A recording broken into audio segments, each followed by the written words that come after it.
옆 사람하고 이렇게 인사 나누겠습니다. 주님이 부활하셨습니다. 아멘. 앞뒤를 한 번 더 나누겠습니다. 그 부활의 소망이 저에게도 있습니다. 아멘. 감사합니다. 그럼 부활의 소망을 가진 사람이란 제목으로 말씀 나누겠습니다. 군대를 다녀온 남자들이라면 공감할 만한 것이 있습니다. 그게 뭐냐면 군 생활 중에 군대에 처음 입대할 때보다 더 힘든 순간이 있다라는 겁니다. 그게 뭐냐면 군대 처음 들어갈 때보다 더 힘든 게 첫 휴가 나와서 다시 들어갈 때입니다. 처음 군대에 입대할 때는 남자들이 아마 이야기는 많이 들었지만 군대가 뭔지를 모릅니다. 그저 남들에게 그냥 뭐 힘들다, 뭐하다, 뭐 군생활 어떻다 이렇게 얘기는 들었지만 실제로 경험해보지 않았기 때문에 과연 그 선배들이 힘들다라고 한 내용들이 무엇인지를 체감으로서는 알지를 못합니다. 그래서 막연한 두려움은 있지만 잘 모르기 때문에 속으로 이런 생각을 갖습니다. 뭐 남자라면 다 갔다 오는 거죠. 갈만하다 생각을 합니다. 그런데 신병 훈련을 마치고 자대 배치를 받고 몇 달간의 이등병 생활을 해보면 이제 군대가 뭔지를 체험했기 때문에 제대로 압니다. 게다가 거기서 한 지긋지긋한 그런 고참까지 잘못 만난 상태라면은 첫 휴가를 나온 다음에 다시 들어가는 그 복귀할 때의 그 마음은 참 뭐라고 설명할 수가 없습니다. 마치 전쟁터에 죽으러 가는 느낌이 이런 거 아닐까 싶은 그런 생각이 듭니다. 뭐 요즘은 안 그럴지도 모르겠지만 사실 제가 그랬습니다. 제가 자대 배치를 받았던 부대는 무시무시한 곳이었습니다. 고참 중에 조폭 출신의 정말 질이 안 좋은 사람이 있었는데 그 사람 덕분에 같이 쓰는 내무반, 그 20명이 내무반을 같이 썼는데 그 내무반 생활은 하루하루가 좀 지옥과 같았습니다. 20명이 한 침상을 같이 사용을 했습니다. 그래서 20명이 한 나무 침상 아래에서 같이 생활을 했는데 병장은 한 4칸쯤 사용하고 이제 한 상병은 이제 한 2칸쯤 사용하고 일병이 한 칸쯤을 사용하면 이등병은 반 칸이나 반의 반 칸을 사용하면서 살았습니다. 그런 가운데 정말 이등병은 숨만 쉬어도 뭔가 좀 잘못한 것 같은 그런 분위기 가운데 내무 생활을 했기 때문에 그 내무반 안에 있으면 항상 드는 기분이 그거였습니다. 내가 지금 전쟁터 한가운데 있는 거 아닌가 그런 생각이 들었습니다. 그래서 첫 휴가를 감사한 은혜로 즐기고 나서 다시 들어가야 될 때, 그 군대에 복귀하게 될 때 딱 그 기분이 들더라고요. 아, 내가 지금 죽으러 가는 건가? 과연 내가 다시 살아서 나올 수 있을까? 그런 생각이 들었었습니다. 여러분들은 혹시 어떠십니까? 인생 가운데 그런 기분을 느껴본 적이 있었습니까? 혹시 내가 죽을지도 모른다라는 그런 자리로 혹시 가보신 적이 있습니까? 만약에 그런 자리에 가야 된다면 여러분들 혹시 스스로 갈 만한 그런 용기가 잘 나시겠습니까? 오늘 말씀에는 그러한 자리를 스스로 찾아간 사람에 대한 이야기가 나옵니다. 오늘 사도행전 본문은 선교를 마치고 이제 구제 헌금을 들고 예루살렘으로 향하는 바울에 대한 이야기입니다. 바울은 부지런히 배를 타고 지금 예루살렘을 향해 가고 있습니다. 고스, 로도, 베니게, 두로 이렇게 바울은 지금 짧게 항구별로 이동을 하면서 가고 있는데 그렇게 했던 이유는 간단합니다. 본인이 다닌 그 선교 루트를 통해 본인에게 그런 증오를 갖고 있었던 유대인 암살단이 있는데 그 암살단이 계속해서 바울을 쫓아다니기 때문에 바울은 계속해서 짧게 항구를 이동하며 장소를 바꿔가고 있는 겁니다. 그리고 또한 서둘러서 예루살렘으로 가기 위해서 최단 거리 가장 빠른 배 시간을 쫓아서 가다 보니 이렇게 자주 옮기게 되었습니다. 그렇게 이동 경로를 타고 바울이 이동하던 중에 두로에서 한 제자들을 만납니다. 그런데 그 제자들 중에 예언의 은사가 있는 사람들이 있었습니다. 그 사람들이 바울을 만나자 성령의 감동하심 가운데 제자들이 이런 예언을 합니다. 이대로 당신이 예루살렘에 가면 당신은 반드시 유대인들에게 사로잡히게 될 것입니다. 사실 이 예언이 아니어도 바울이 지금 골수 유대인들에게 얼마나 찍혀 있는지를 감안해 본다면 그 유대인들이 바글바글한 예루살렘에 간다는 것, 이것이 얼마나 위험한 일인지를 사실은 모두가 알고 있습니다. 그런 상황인데 게다가 하나님께서 성령의 감동을 통해서 친히 예언까지 하셨습니다. 예루살렘에 가면 분명히 잡힌다. 이 얘기를 들었는데 바울은 별 상관하지 않습니다. 그저 무릎을 꿇고 함께 기도하고 예루살렘에 가기 위해 계속해서 그 발걸음을 옮깁니다. 그렇게 바울은 다시 두로를 떠나 돌레마이에 이르러 하루를 지내고 그 다음 날 가이사랴에 이릅니다. 이 가이사랴는 이제는 예루살렘에서 그렇게 멀지 않은 곳입니다. 거기서 빌립을 만나 그 집에 머무르게 됩니다. 그곳에서 바울은 빌립 집에 머물러 있는데 이제 빌립 집에 바울이 왔다는 얘기를 듣고 많은 성도들이 모이는 겁니다. 근데 그 중에서 유대 지역에서 온 아가보라는 기독교인 선지자가 다시 또 찾아와서 예언을 합니다. 이번에 그냥 예언을 하는 게 아니라 더 구체적으로 생생하게 모습까지 보여줍니다.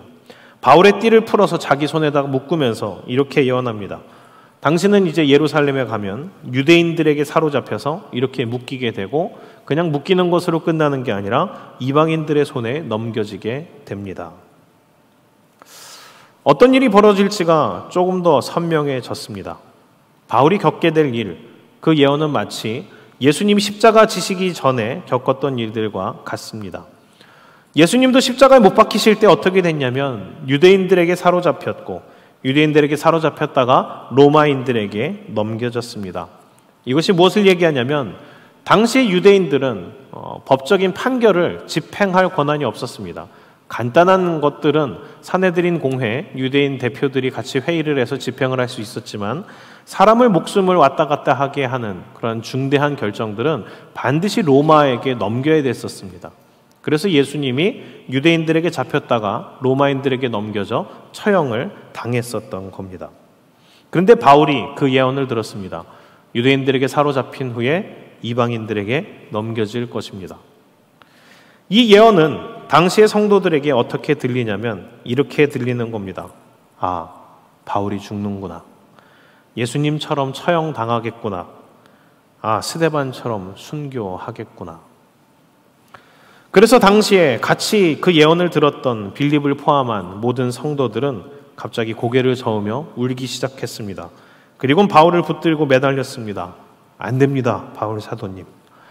예루살렘으로 가는 것은 안 됩니다. 지금 하나님께서도 지금 성령의 예언으로 그 발걸음을 멈추고자 하시는 것 아니겠습니까? 생각을 다시 해보십시오. 예루살렘 가는 것 절대 용납 못합니다. 가지 마십시오. 울며 매달리는 성도들에게 바울은 이렇게 대답합니다. 사도행전 21장 13절 말씀입니다. 우리 같이 한 목소리로 읽어보도록 하겠습니다. 사도행전 21장 13절입니다. 시작. 바울이 대답하되 여러분이 어찌하여 울어 내 마음을 상하게 하느냐. 나는 주 예수의 이름을 위하여 결박당할 뿐 아니라 예루살렘에서 죽을 것도 각오하였노라 하니. 아멘. 왜 울고 그래서 저를 속상하게 하십니까? 하나님이 예언한 게 가지 말라시는 겁니까? 그렇다면 아마도 바울아 가지 말아라 하셨겠지요. 다만 잡힌다는 거 아닙니까? 전 괜찮습니다. 그리고 사실 잡히는 게 뭐가 대수고 죽으면 또 어떻습니까? 저는 이미 예루살렘에서 죽을 것도 각오했습니다. 바울은 이미 죽을 것을 각오한 사람이었습니다. 그래서 그런 바울을 성도들은 말릴 수 없음을 알고는 그저 기도합니다. 주님 뜻대로 하시길. 주님께서 뜻이 있으시다면 이 바울 사도를 보호해 주시길 기도하며 바울을 그렇게 보냅니다. 그래서 바울은 결국 예루살렘에 가게 되었습니다. 이러한 바울의 예루살렘 행은 정말 무모합니다. 아무리 생각해도 바울이 왜 이렇게까지 고집을 부리는지, 무모한 일을 하려는지 이해가 가질 않습니다.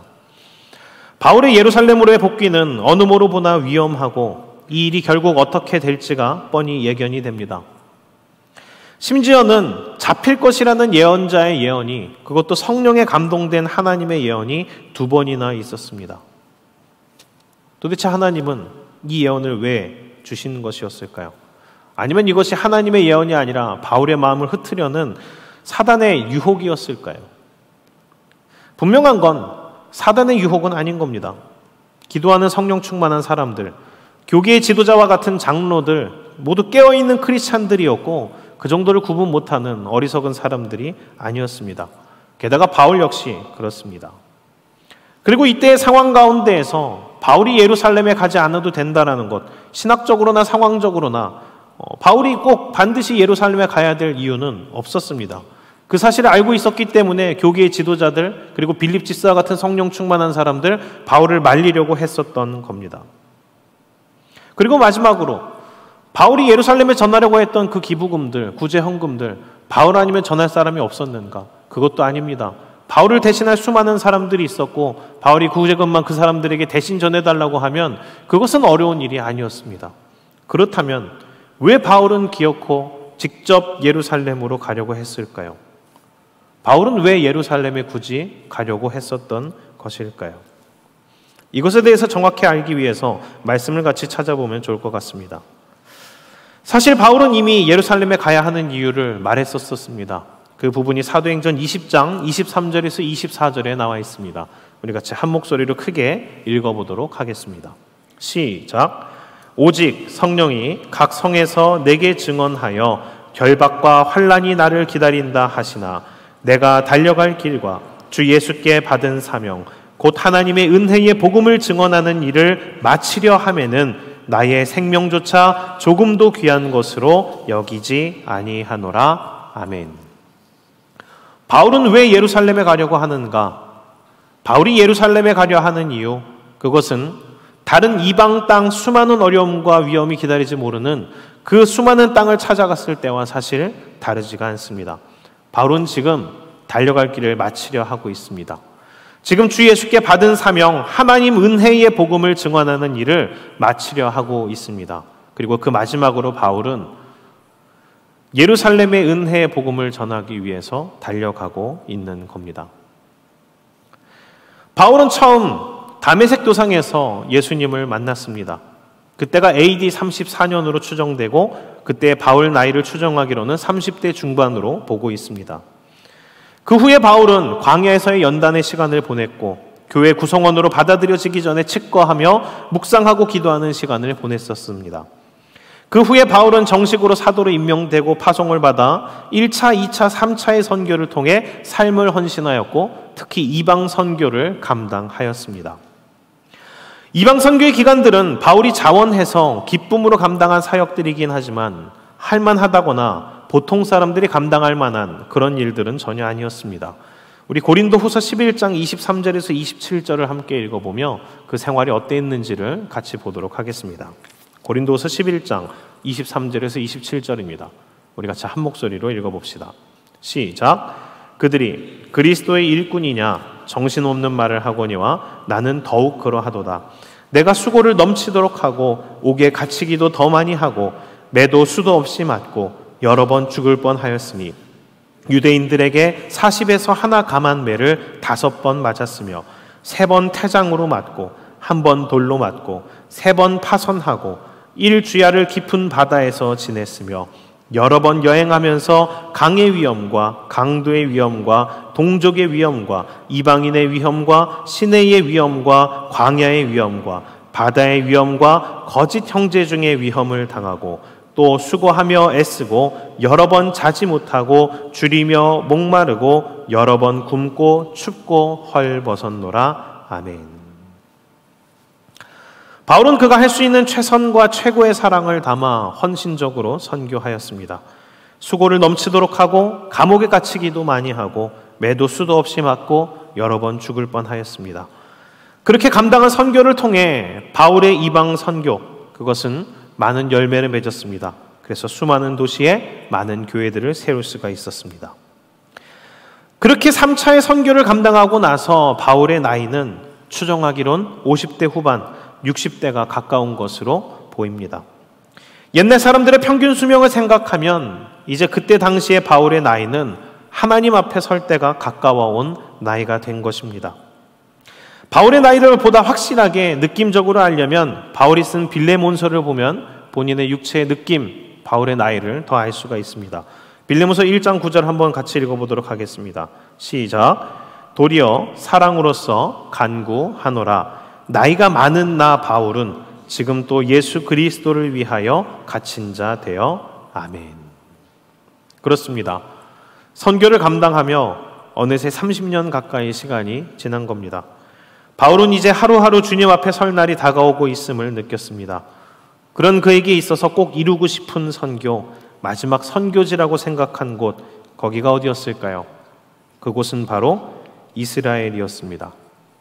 날마다 하나님을 찾지만 예수 그리스도를 알아보지 못하고 예수 그리스도께로 나오지 못하고 있는 불쌍한 동족들이 있는 곳, 그곳이 바울이 생각한 마지막 선교지였던 겁니다.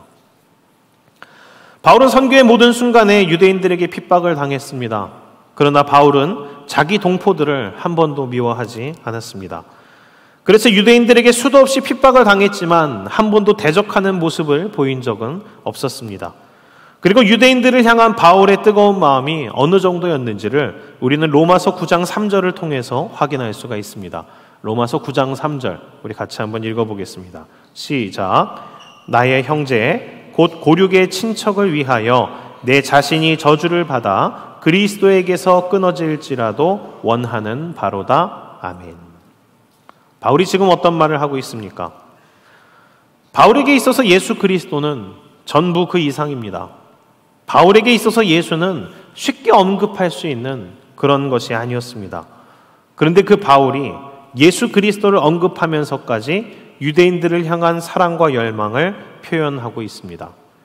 내가 저주를 받아서 예수님에게서 끊어진다 하더라도 나의 형제, 나의 민족, 사랑하는 우리 유대인 동포들이 구원을 받을 수만 있다면, 그럴 수만 있다면 내가 저주받아서 예수님한테서 끊어진다 하더라도 나는 좋겠다. 나는 행복하겠다. 이 말로써 우리는 바울이 가지고 있는 유대인 동족들을 향한 애끓는 사랑이 어느 정도인지를 짐작할 수가 있습니다. 그렇습니다. 바울은 지금 예루살렘으로 가는 이 걸음을 자신의 선교와 사역의 마지막으로 생각하며 가고 있습니다. 예수님께서 우리를 구원하시기 위해 예루살렘으로 가면 사로잡혀 죽게 됨을 알고도 가셨듯이 바울은 자신이 죽는다 하더라도 자신의 동족 중 한 명이라도 자기를 통해 복음을 듣고 구원받을 수가 있다면, 그들이 이 복음만 제대로 듣게 된다면 이 소망을 가지고 자신의 마지막 선교, 마지막 순교의 피를 유대인 형제 자매들을 위해서 흘려주기 위해 그는 예루살렘으로 가고 있었던 겁니다. 그렇습니다. 바울은 그렇게 결국 그 열망과 소망을 가지고 예루살렘에 도착합니다. 바울은 예루살렘 교회에 도착해서 구제금을 전달했고 그동안의 선교와 선교지에 있었던 하나님의 역사에 대해서 보고를 하였습니다. 보고를 받고 나자 예루살렘 교회의 지도자 야고보는 바울에게 이것을 제안합니다. 이곳 예루살렘이 유대인 율법주의자들이 얼마나 많은지를 아시죠? 바울 사도 당신이 율법을 무시한다고, 당신이 율법을 깨트리는 자라고 이곳 가운데 자자하게 소문난 것 당신도 알 겁니다. 그래서 당신이 율법을 존중하는 유대인 기독교인임을 보여줄 필요가 있습니다. 그래서 야고보 사도는 바울에게 율법을 존중하는 모습들을 보여주라고 제안을 합니다. 바울은 야고보 사도의 권면을 받아들입니다. 그래서 함께 간 제자들의 머리를 깎고 정결례도 행하였습니다. 율법의 허례허식을 싫어하는 바울이었지만 어떻게든 본토에 있는 유대인들과 어울려서 그들에게 복음을 전하고 싶은 마음에 최대한 맞춰주고 있는 겁니다. 그러나 바울은 예루살렘에 도착한 지 얼마 안 되어 예언대로 붙잡히고 맙니다. 바울이 선교하던 아시아 그 먼 곳에서부터 바울을 죽이고자 쫓아왔던 유대인들이 바울을 예루살렘에서 발견한 겁니다. 발견하자마자 그들은 바울을 모함하고 붙잡아 모욕하고 조롱하며 때리기 시작했습니다. 사도행전 21장 30절에서 32절을 함께 읽어보도록 하겠습니다. 같이 읽겠습니다. 시작. 온 성이 소동하여 백성이 달려와 모여 바울을 잡아 성전 밖으로 끌고 나가니 문들이 곧 닫히더라. 그들이 그를 죽이려 할 때에 온 예루살렘이 요란하다는 소문이 군대의 천부장에게 들리매 그가 급히 군인들과 백부장들을 거느리고 달려 내려가니 그들이 천부장과 군인들을 보고 바울 치기를 그치는지라. 아멘. 아시아에서부터 쫓아온 유대인들은 바울을 죽이는 것을 사명으로 생각하고 있었던 사람들입니다. 그렇기 때문에 그들이 지금 행하고 있는 폭력은 그저 분풀이가 아닙니다. 바울을 죽이기 위해서 휘두르고 있는 폭력이었습니다. 그들의 주먹 한 번, 발길질 한 번, 그 모든 것들이 하나하나 진심이 담겨 있는 것이었습니다.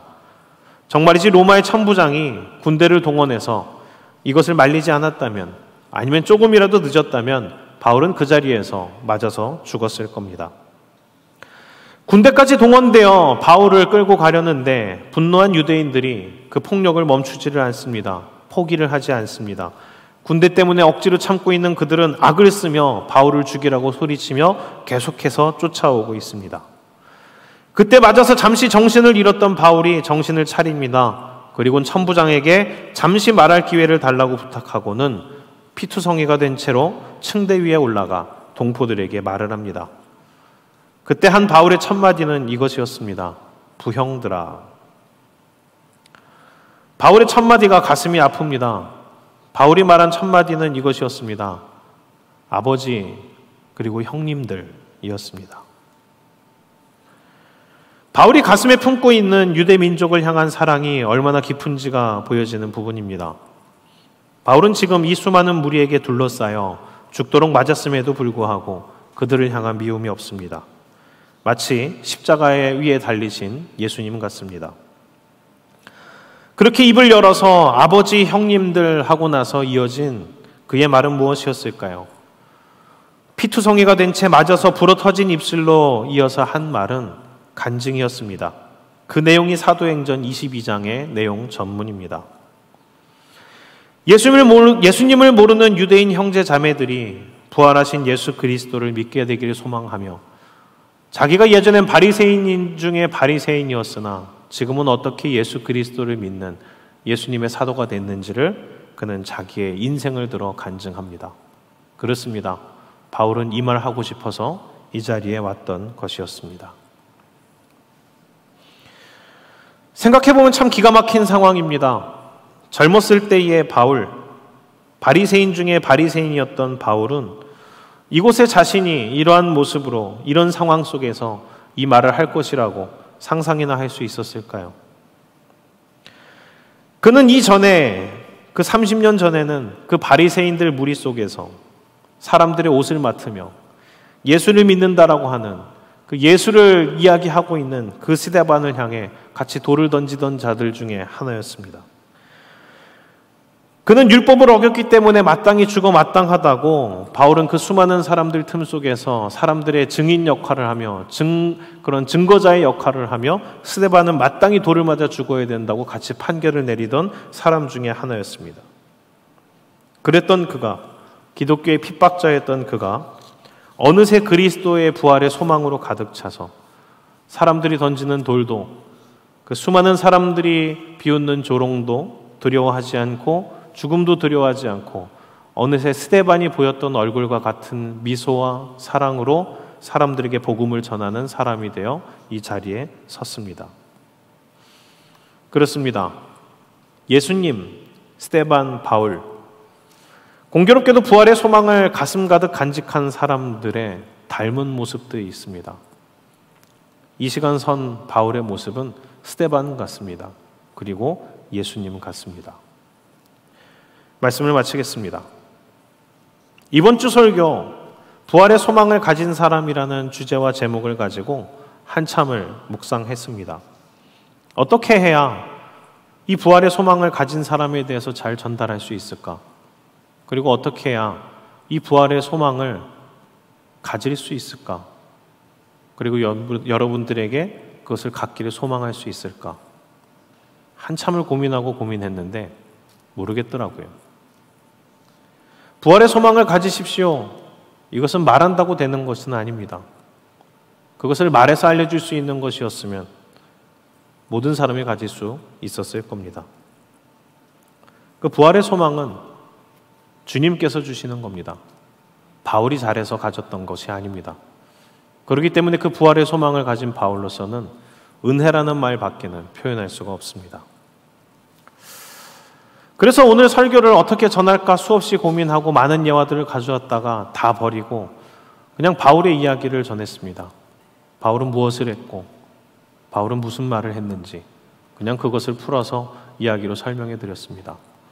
그 바울의 모습 속에서 예수 그리스도의 부활의 소망이 얼마나 강력하게 움직였는지를 깨달으시기를 축원합니다. 그리고 묵상하고 고민하는 가운데 금요 기도회 때에 그 한 문장이 제 마음 가운데 들어왔습니다.